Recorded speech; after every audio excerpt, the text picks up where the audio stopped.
అంటే బొమ్మల ఆట అని తెలుసు,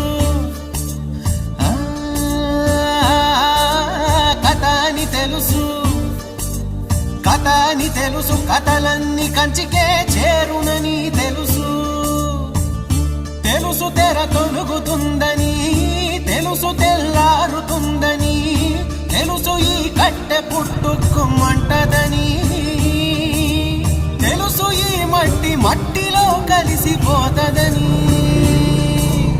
ఎన్ని తెలిసి రకాటంలో